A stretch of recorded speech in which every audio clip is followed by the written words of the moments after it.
Good morning. Today's topic is precedent as a source of law. Now, what are sources of law?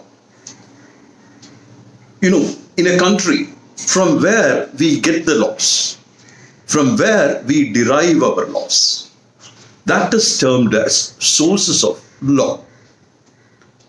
Now, in the various legal systems of the world, there are mainly two broad classifications. One, the common law system, and two, the continental system. India and many countries have adopted the common law system. That is the system which are adopted by Britain and the earlier colonies of Britain, like Australia, New Zealand, then America, Canada, so many other countries, Sri Lanka, Pakistan. All these countries have adopted the common law system. The other system is called the continental system. Continental system is adopted in all other countries other than England in the European continent. So majority of the countries in Europe follow that system. For example, the Germany, the France, the Italy, and so on. So, under the common law system which we follow, there are mainly three sources of law. But in continental system, it is different. Under the common law system, the three main sources of law are: one, legislation; two, precedent; and three, custom. And today's class, we are going to deal with precedent as a source of law. Now, in continental system, the precedent is not a very important source of law. That is one difference. So let's see, what are the sources? അതായത് sources of law എന്ന് പറയുന്നത് ഒരു രാജ്യത്തെ നിയമത്തിന്റെ ഉത്ഭവ സ്ഥാനങ്ങളാണ്. എവിടെ നിന്നും നമുക്ക് നിയമം കിട്ടും, എങ്ങനെയൊക്കെയാണ് അത് നിയമമായി മാറുന്നത്, ഇതാണ് സോഴ്സസ് ഓഫ് ലോ. ലോകത്ത് രണ്ട് മുഖ്യമായ സിസ്റ്റംസ് ആണുള്ളത്, കോണ്ടിനെന്റൽ സിസ്റ്റവും കോമൺ ലോയും. ഇന്ത്യ കോമൺ ലോ ആണ് ഫോളോ ചെയ്യുന്നത്. അങ്ങനെയുള്ള കോമൺ ലോയിൽ മൂന്ന് മുഖ്യമായ സോഴ്സസ് ഓഫ് ലോ ആണ് ഉള്ളത്. അത് ഏതൊക്കെയാണെന്ന് വെച്ചാൽ legislation, customs, precedent. Now, what is precedent? Before we talk about precedent, one word about legislation and custom. Legislation means it is the law made by the formal lawmaking body of a land. ഒരു രാജ്യത്തെ സാമ്പ്രദായികമായി നിയമനിർമ്മാണം നടത്തേണ്ട സഭ ഉണ്ടാക്കുന്ന നിയമമാണ് നമ്മൾ legislation എന്ന് പറയുന്നത്. So the formal lawmaking body of a land may be, if you take India, the parliament, the Lok Sabha, the Rajya Sabha. Then if you go to England, it is the English parliament consisting of a lot of House of Lords and House of Commons. And in America, you have the Senate and the Congress. So the law made by the formal lawmaking body, it is called by the name legislation. So legislation is the primary source of law. Now, talking about custom, there are so many customs, but some customs are accepted and included in the corpus juris of a country. For example, under Hindu marriage system or Hindu marriage law, certain customary ceremonies are accepted as law. So that is legal customs. So that is another source of law. Now, in today's class, we are going to study about precedent as a source of law. Now, what do you mean by precedent? So, precedent is a judge-made law. It is made by the judicial. It is often defined as a rule or a decision which act as a rule for the subsequent case. So precedent is a rule or a decision which act as a rule for a subsequent case. You know,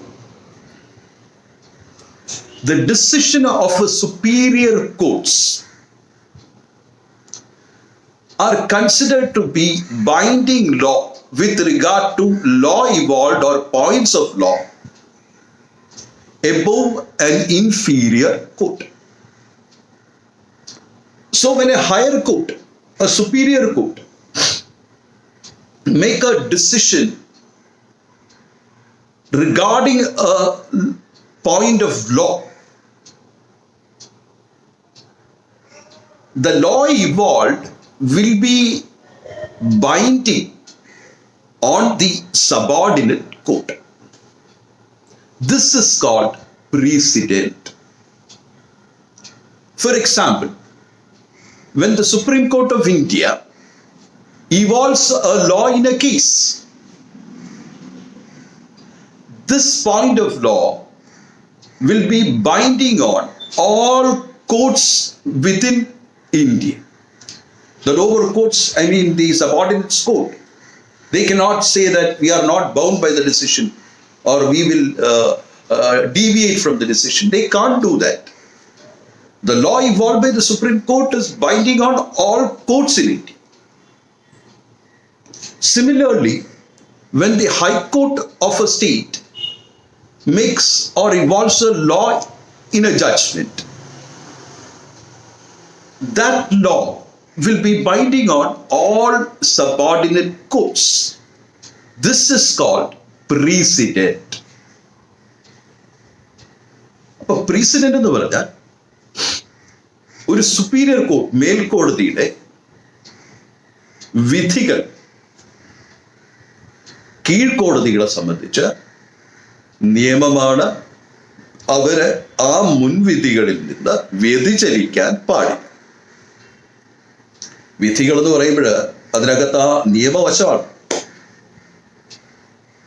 This is called precedent. So decisions of superior courts like the Supreme Court in India and the High Court in India shall be binding on points of law over the subordinate courts. This is precedent. Now, before we elaborate on it, see, precedents are often classified into two varieties. One is authoritative precedent and second is persuasive precedent. Precedentനെ നമ്മൾ രണ്ടായിട്ട് തിരിക്കാറുണ്ട്. ഒന്ന് authoritative precedent, രണ്ട് persuasive precedent. First, what is authoritative precedent? Authoritative precedent means if a judgment of a court is binding on the other courts completely and the subordinate courts or other courts cannot deviate from that, that is called an authoritative precedent. It is binding, absolutely binding. Example, when the Supreme Court of India evolves a law in a decision, it is binding on all other high courts and other courts in India. It is an authority, and the lower courts cannot say we are not bound by it. They have to follow it. Such precedents are called authoritative precedents. ഒരു കോടതിയുടെ വിധികൾ കീഴ്ക്കോടതികൾക്ക് 100% ബാധകമാണ്. അതിൽ നിന്ന് അവർക്ക് വ്യതിചലിക്കാൻ പറ്റില്ല. ഉദാഹരണത്തിന് supreme കോടതിയുടെ വിധി കീഴ്ക്കോടതികളെ സംബന്ധിച്ച് അതിൽ നിന്ന് മാറിപ്പോകാൻ പറ്റത്തില്ല. അതിനെയാണ് നമ്മൾ authoritative precedent എന്ന് പറയും. Now there is persuasive precedent. What do you mean by persuasive precedent? Persuasive precedent means there is a precedent, but this precedent is not binding on the court. it has the effect of only persuading the court. For example, a decision of the American Supreme Court with regard to a very important matter, that judgment or that decision is not binding on the Indian Supreme Court or any other courts in India. Why? Because American Supreme Court is not superior to the Indian court. So an American Supreme Court decision is not binding, but it can persuade the Indian court, because there are many decisions where Indian Supreme Court has relied on American decisions. For example, in the very classic case of national anthem, Bijoy Emmanuel versus State of Kerala, the Indian Supreme Court had actually relied on certain decisions of the American Supreme Court. So this is called a persuasive precedent. That is, or if you take any other matter or any other judgment which is not binding on Indian court, that is called a persuasive precedent. That it means that it can be considered or not by the Indian Supreme Court or other courts. Similarly, a decision of the Kerala High Court is not binding on the Tamil Nadu High Court, because they are concurrent courts. One is not superior to other. But the Tamil Nadu High Court may consider it. So such precedents are called persuasive precedent. അപ്പോൾ ഒരു കോടതിയുടെ വിധി മറ്റൊരു കോടതിക്ക് പൂർണ്ണമായി ബാധകമല്ല. ഉദാഹരണത്തിന് American supreme കോടതിയുടെ വിധി ഇന്ത്യൻ കോടതിക്ക് വലിയ ബാധകം അല്ല. പക്ഷെ ഇന്ത്യൻ കോടതികൾക്ക് അത് വേണമെങ്കിൽ നോക്കാം. അങ്ങനെ പല കേസിലും ചെയ്യാറുണ്ട് താനും. അങ്ങനെയുള്ള പ്രീസിഡന്റിനെയാണ് നമ്മൾ persuasive precedent എന്ന് പറയും. So this is the first classification: authoritative precedent, persuasive precedent. The second classification is original precedent and declaratory precedent. Original precedent and declaratory precedent. Now, what is original precedent? Now, if a superior court is evolving a law, a new position of law, a new point of law for the first time. In earlier cases, such points were not discussed or such principle was not evolved. When the superior court is evolving a new position of law for the first time, that judgment and principle is called original precedent. So original precedent എന്ന് പറയുന്നത് ഒരു കോടതി ഒരു വിധിയിൽ ഒരു പുതിയ principle ഉത്ഭവിപ്പിക്കുകയാണ്. ഒരു പുതിയ നിയമം അതുവരെ ഉണ്ടാവാതിരുന്നതോ അല്ലെങ്കിൽ അതുവരെ കോടതികളെ ഫോളോ ചെയ്യാത്ത ഒരു പ്രിൻസിപ്പിൾ അത് ആദ്യമായി പറയാം. അങ്ങനെയുള്ള പ്രീസിഡന്റിനെയാണ് we call it by the name original precedent. That is a new principle being evolved for the first time. For example, if you remember the case of RYALANDS versus FLETCHER, of the famous case in tort, a new principle was evolved called the strict liability principle. So this principle was not evolved in any other cases or used in any other cases. For the first time, it was used in RYALANDS versus FLETCHER. So this is an original precedent. So a new principle evolved for the first time in a judgment. Now there is declaratory precedent. The second category is declaratory precedent. Now declaratory precedence means the superior court had already evolved a principle. The principle evolved by the superior court in another case, in a subsequent case, is reiterated. That is, once more, it is being declared that this is the law. Such a precedent is called declaratory precedent. So what is that? അതായത് നേരത്തെ കോടതി ഉത്ഭവിപ്പിച്ച ഒരു നിയമം, അല്ലെങ്കിൽ ഒരു principle, പിന്നീട് ഒരു വിധിയിൽ കോടതി ഒന്നും കൂടി പ്രഖ്യാപിക്കുകയാണ്. ഇതാണ് നിയമം, നേരത്തെ പ്രഖ്യാപിച്ചിട്ടുള്ള അതിനെയാണ് നമ്മൾ declaratory precedent. So declaratory precedent happens when a principle which is already evolved in one court, in one case, is reiterated in a subsequent case. If you take the example of the case of Donoghue versus Steven Son, in Donoghue versus Steven Son, very famous principles in tort, making the manufacturer liable to the consumer was evolved. Something like the neighbourhood principle. Now, this principle, which was evolved in the Donoghue versus Steven Son, was again reiterated by the court in a subsequent case called Australian Knitting Company versus Grant. So, already laid down principle again being declared is called declaratory principle. Donoghue versus Steven Son എന്ന് പറഞ്ഞ കേസിൽ laid down ചെയ്ത principle പിന്നീട് Australian knitting company versus grand എന്ന് പറഞ്ഞ കേസിൽ വീണ്ടും അത് പ്രഖ്യാപിക്കുകയുണ്ടായി. സോ ഇതാണ് declaratory precedent.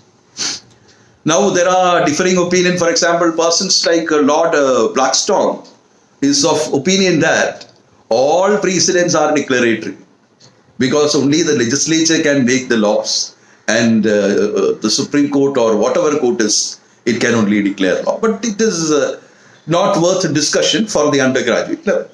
Leave that. So that is original precedent and declaratory precedent.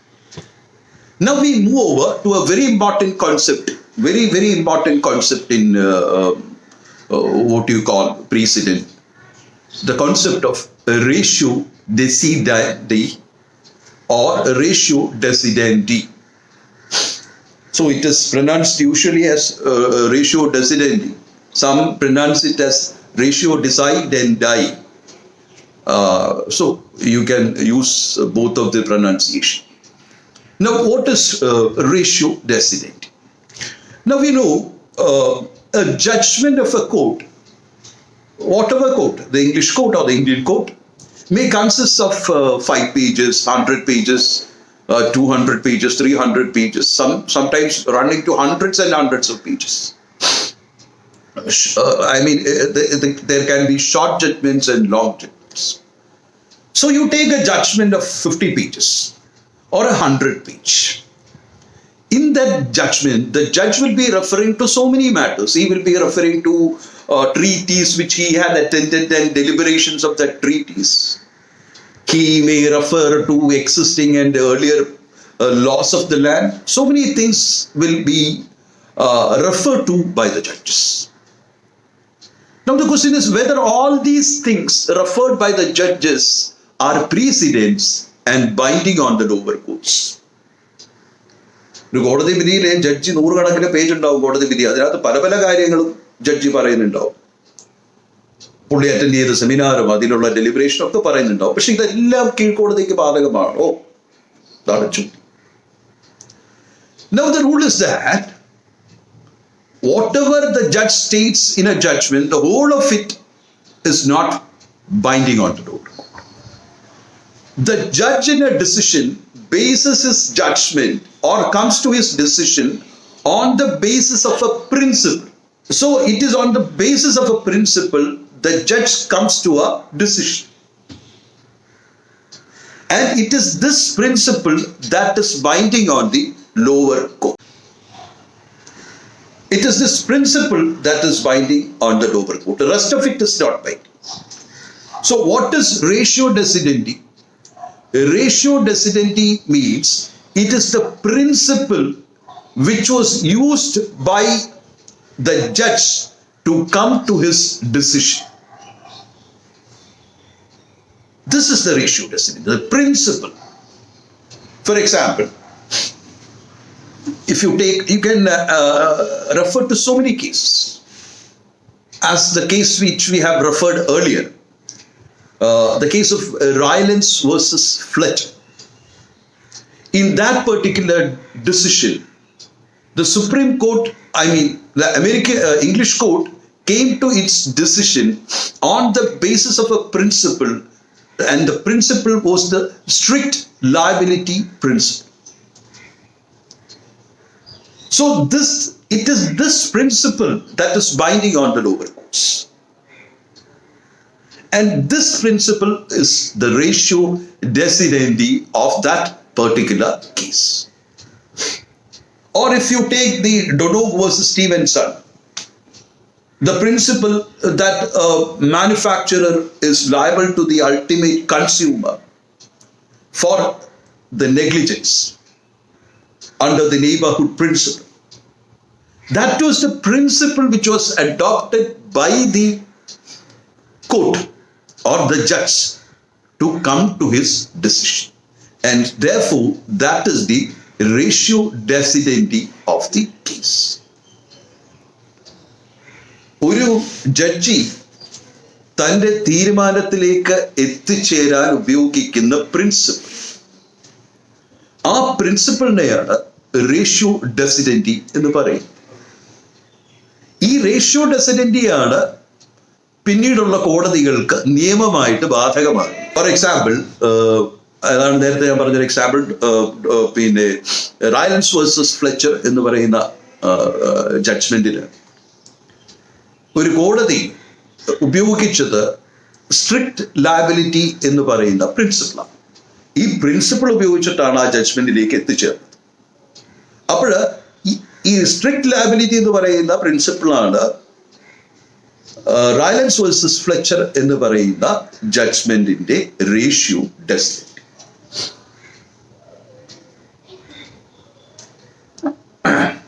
We can refer to so many cases,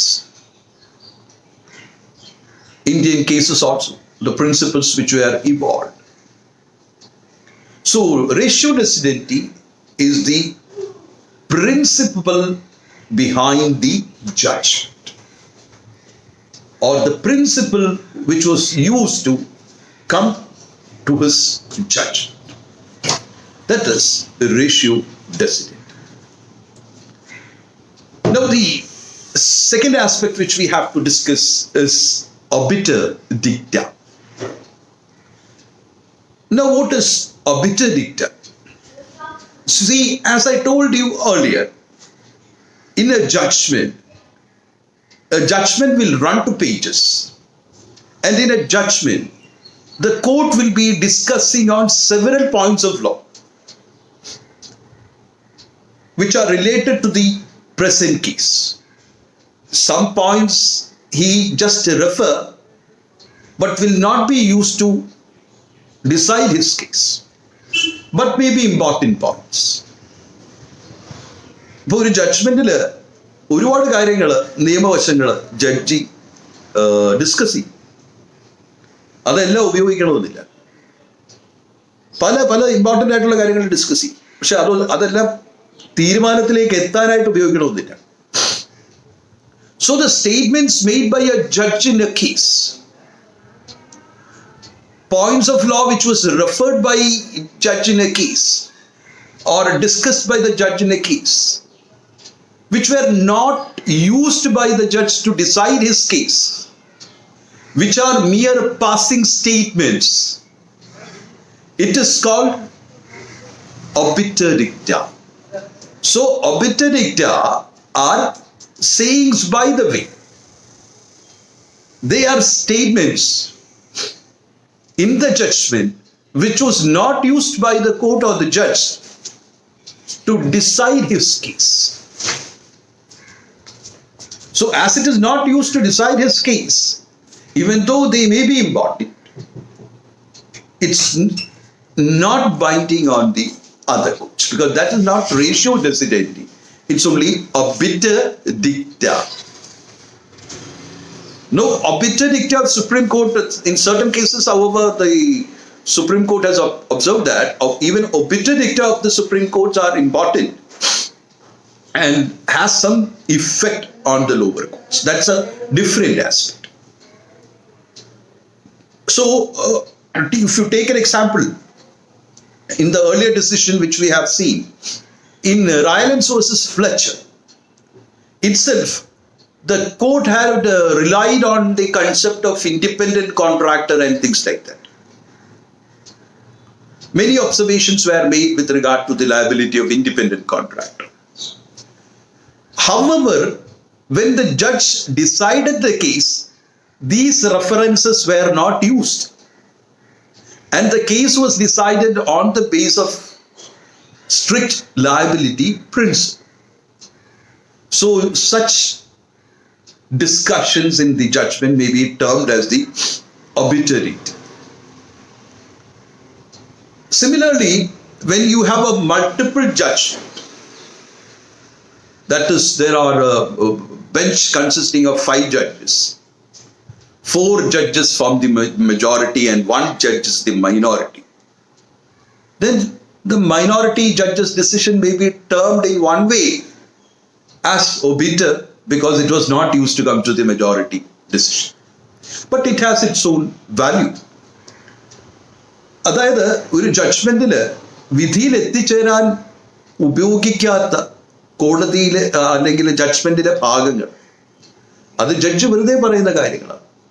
വെറുതെ അല്ല, ജഡ്ജി അത് ഉപയോഗിച്ചിട്ടില്ല. അങ്ങനെയുള്ള സ്റ്റേറ്റ്മെന്റ്സിനെയാണ് നമ്മൾ ഒബിറ്റർ ഡിക്റ്റ എന്ന് പറയുന്നത്. ഇപ്പം റയലൻസ് വേഴ്സസ് ഫ്ലെച്ചറിൽ സ്ട്രിക്റ്റ് ലയബിലിറ്റി പ്രിൻസിപ്പിൾ വെച്ചിട്ടാണ് ആ കേസ് തീരുമാനിച്ചത്. പക്ഷേ ഇൻഡിപെൻഡന്റ് കോൺട്രാക്ടർ എന്ന് പറയുന്ന principle, vicarious liability, independent contractor, അപ്പൊ ആ പ്രിൻസിപ്പിൾ ഒരുപാട് അതിനകത്ത് ഡിസ്കസ് ചെയ്തിട്ടുണ്ട്. പക്ഷെ അത് കേസ് തീരുമാനിക്കാൻ ഉപയോഗിക്കാത്തത് കൊണ്ട് it is in the form of obiter dicta. അതൊരു ഒബിറ്റർ ഡിക്റ്റ ആയിട്ട് വരും. So much with regard to ratio decidendi and obiter dicta. Now our third concept is stare decisis. Now stare decisis actually is the basis of all we have studied. Now what does stare decisis means? The stare decisis means stick on to the earlier decisions. Stare decisis എന്ന് പറഞ്ഞു കഴിഞ്ഞാൽ മുൻവിധികളെ follow ചെയ്യുക, മുൻവിധികൾക്ക് അനുസൃതമായി പിന്നീടുള്ള വിധികൾ പോവുക. ഇതാണ് stare decisis. So stare decisis means follow the earlier decision. The earlier decision is staring at you, so you stick on to the earlier decision. Now, the stare decisis doctrine has both a vertical and horizontal effect. Horizontal means if a Supreme Court evolves a principle in a judgment, then the Supreme Court should follow that principle in the subsequent cases. That is, or High Court evolves a principle in a decision, then that High Court should follow that principle in subsequent cases. That is, if a court passes a judgment, the principle of that judgment should be followed in later cases also. Otherwise, what will be the problem? There will be different types of justice. We will discuss that. Now, what is vertical stare decisis?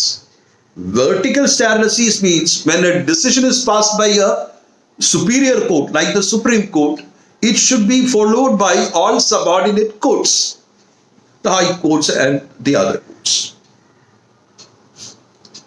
Similarly, when the High Court passes a judgment and a point of law is involved, it should be followed in the subsequent courts. So this is the vertical level of what you call stare decisis. Now, simply it means that the courts should stick on to its earlier decisions. അതായത് മേൽക്കോടതികളും മറ്റു കോടതികളും ഒരു തീരുമാനം എടുത്തു കഴിഞ്ഞാൽ ആ തീരുമാനത്തിൽ ഉപയോഗിച്ച principle തന്നെ സിമിലർ ആയിട്ടുള്ള പിന്നീടുള്ള കേസുകളിൽ ഉപയോഗിക്കണം. ഒരു പ്രിൻസിപ്പിൾ സുപ്രീം കോടതി ഇവോൾവ് ചെയ്ത് കഴിഞ്ഞാൽ ആ പ്രിൻസിപ്പിൾ തന്നെ അടുത്ത കേസിലും അതിനടുത്ത കേസിലും എല്ലാം ഫോളോ ചെയ്യണം. This is called the principle of stare decisis. Now, why? If a court decides a case on the basis of a principle, now if that principle is not followed in the subsequent case, there will be injustice. The people will say that the court is following one principle in the other person's case, and in my case it is following another principle. It should not. There should be an uniform pattern, a uniformity in the decisions of the court. Only then justice will be given equally, and the people will have a belief in the judgments of the court. And further, only if you can understand how the court will behave in future, only then we can behave accordingly. If the court is going to come with new decisions every single day, how can we plan our decision? We don't know how the court will react. So it should not be. Therefore, a court should stick on to its earlier decision. So simple. This is stare decisis. So stare decisis means stick on to the earlier decisions. Otherwise, there won't be any uniformity. It's very true, but there is a problem that the problem is that in some cases, even if a decision is followed for hundreds of years, in some cases it has to be changed. You know why? Due to changes in the society, there will be necessary changes to be made in the laws also. അപ്പോൾ supreme കോർട്ടിന്റെ വിധി അല്ലെങ്കിൽ ബാക്കി കോടതിയുടെ വിധി അതേപോലെ follow ചെയ്യണമെന്നാണ് പറയുന്നത് ഈ പ്രിൻസിപ്പിൾ. പക്ഷേ ചിലപ്പോഴെന്ത് പറ്റും, സാമൂഹികമായ മാറ്റങ്ങളൊക്കെ വരുമ്പോൾ ചിലപ്പോൾ വിധികളൊക്കെ മാറ്റേണ്ടി വരും. So it is accepted that even though there is the concept of precedent and stare decisis, if there are necessities created by social changes, then the decisions can be overruled. That is, a precedent which was held for so many years, it can be overruled. For example, in England, a ratio or a principle which was in force for almost 150 years, a principle which was followed for 150 years, was overruled in cases like Bolton's case. Again, another principle which was holding ground for 50 odd years was overruled in another case called Fibrosa's case. അപ്പോൾ സാമൂഹ്യമായ മാറ്റം വരുമ്പോൾ ഒരുപാട് കാലം നീണ്ടു നിന്നിരുന്ന ratio ചിലപ്പം overrule ചെയ്യേണ്ടി വരും, മാറ്റേണ്ടി വരും. ഇംഗ്ലണ്ടിലെ ഫിബ്രോസാസ് കേസിലും ബോൾട്ടൺ കേസിലും ഒക്കെ 100-150 വർഷമൊക്കെ നിലനിന്നിരുന്ന ജഡ്ജ്മെന്റ്സ് ആണ് മറികട. Under Indian law, there are some important articles with regard to precedent. For example, one is Article 141 of the Constitution, which says that the law declared by the Supreme Court shall be binding on all courts in India. The law declared by the Supreme Court shall be binding on all courts in India. This is the source of precedent in Indian legal system. And similarly, High Court decision has to be followed. That is well accepted, even though there are no provision in the Constitution. That is another matter. Here, what I want to say is that in Bengal Immunity Company case, the Indian Supreme Court held that the Indian Supreme Court can overrule its own decision, meaning that even though stare decisis is there, the Indian Supreme Court can overrule its own decision. In the famous London Tramway Company case, the English court also had observed that they can overrule their own decisions. So that is with regard to stare decisis. So these are some important points with regard to precedent as a source of law. So thank you so much.